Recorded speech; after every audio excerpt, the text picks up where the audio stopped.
반갑습니다. 다들 안녕하셨죠? 벌써 9번째 이 자리에 섰습니다. 지난 8번 동안은 아직 내세울 것이 없다고 아쉬워했었는데 금년엔 자랑드릴 일이 생겼습니다. 그간 준비 후 저술 작업이 끝나서 사피엔스의 깊은 역사라는 제목으로 출간되었습니다. 바로 이 책입니다.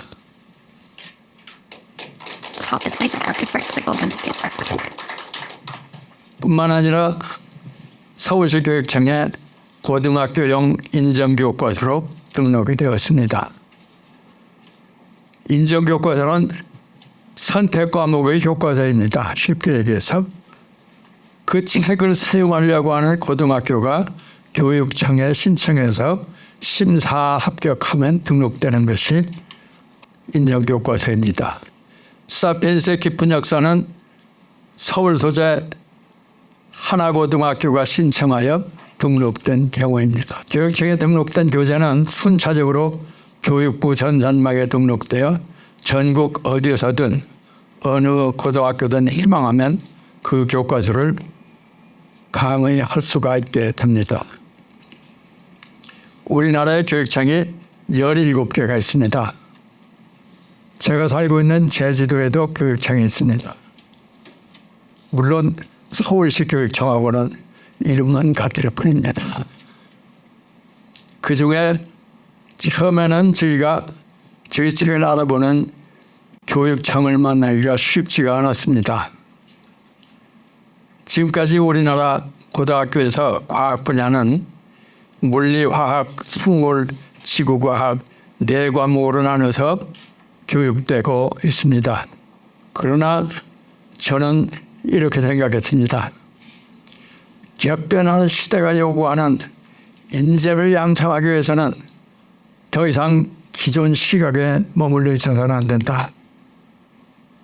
사회 환경에 적응할 수 있는 능력을 키우기 위해서 융합 시각으로 세상을 보고 그간 배운 과학 내용을 연결시켜보는 교육을 해야 한다. 다행히도 그와 같은 저희의 주장에 공감해 주시는 장학사님들과 교육관님을 만났습니다. 오늘 이 자리에 그분들께서 참석하시어 자료를 빛내주십니다. 크게 감사드립니다. 아까 말씀드린 것처럼 고등학교에서 물리, 화학, 지구과학 4과목의 선생님들이 계십니다. 그분들은 자기 전공의 과목만 가르쳐왔고 지금도 가르치고 있습니다. 이번에 이 책은 4과목의 내용이 한 권에 합쳐져 있습니다. 그래서 어느 선생님이 가르치듯 자기 전공 분야가 아닌 내용이 포함되어 있습니다. 그래서 수업에 나서기를 조금 주저하는 분들이 계십니다. 그래서 교육청에서는 교사들이 융합과학 교재에 익숙해지도록 교사 연수 계획을 세워 연수를 진행하고 있습니다. 물론 저희 재단도 적극 협력하고 있습니다. 요즘 교육계에 의하면 학생들의 문해력이 현저하게 떨어진다고 합니다. 디지털 전환이 급격하게 진행되니 사회 분위기가 바뀌어 독서 취향이 줄어드는 것 같습니다. 필시 그런 현상은 기초학력의 저하로 이어질 염려도 있습니다. 이에 저희 재단은 직접 자발적으로 참여하는 교사 지원단을 구성하였습니다. 기초학력이 부족한 학생들도 쉽고 재미있게 과학을 익힐 수 있도록 기초 문해력을 키워주기 위한 여러 가지 자료를 개발하고 있습니다. 과학을 소재로 토의, 토론, 글쓰기 이런 것들을 훈련시키기 위한 자료입니다. 이런 자료는 수업 지도 보조 자료로서도 역할을 할 수 있을 거라고 생각을 합니다. 현재 4년제 대학교에서 교양 과목으로 이 사피엔스의 깊은 역사를 개강한 것이 2군데가 있습니다. 고등학교에서는 경북 지역 고등학교 6개가 합동으로 또는 단독으로 강의를 개설하였습니다. 오늘 연락받은 소식에 의하면 광주에서도 대학 부설고등학교에서 이 책으로 강좌를 개설하겠다. 대단 인내가 와서 같이 서로 설명을 한번 해줄 수 있으면 좋겠다. 이런 연락을 받았습니다. 곧 내려갈까 합니다.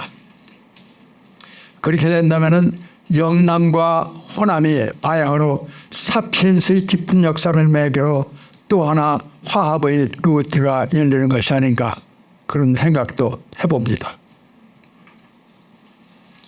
금년 1월에 교과서 등록이 됐는데 한 3개월 정도의 준비 기간에 여러 학교에서 개강을 시킨 걸 보면 어떤 목말라 하는 수요가 있는 것이 아닌가 저는 그렇게 짐작을 합니다. 내년에는 더욱더 많은 대학교와 고등학교에서 채택되도록 열심히 노력하겠습니다. 자연과학 융합을 이루었으면 일 다 한 거냐? 아닙니다.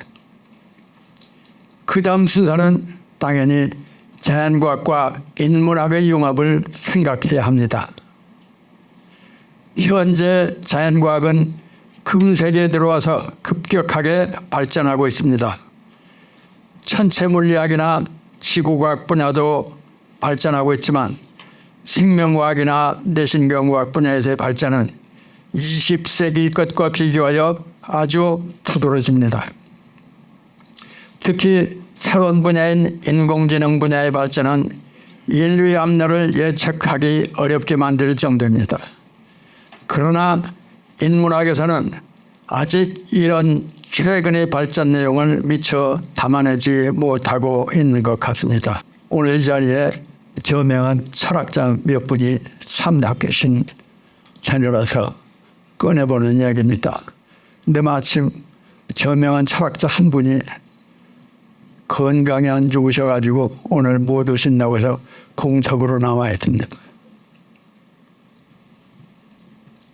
오랜 기간 동안 철학은 이분법적 사고를 벗어나지 못했다고 봅니다.